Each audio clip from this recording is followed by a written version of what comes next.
Rekaman video aksi warga menggotong jenazah melewati lorong sempit, viral di media sosial. Aksi dan perjuangan warga membawa jenazah hendak dimakamkan itu menjadi sorotan warganet. Pasalnya, jenazah dibawa melintasi lorong sempit yang hanya cukup dilewati satu orang.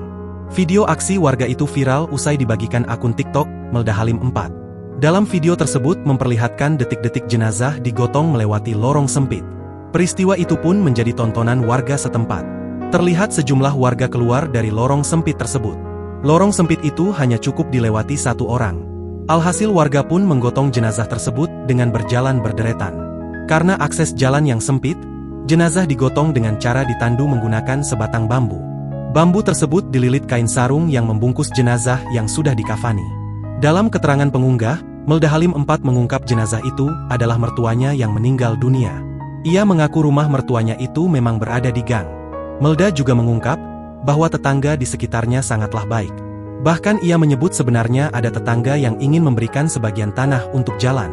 Namun, ia mengaku pihak keluarga mertuanya itu tak enak hati dengan kebaikan tetangga tersebut. Tetangga sebelah ada yang mau kasih sebagian tanahnya buat diperluas tanah, cuman kita aja anak-anaknya nggak enak, ungkapnya.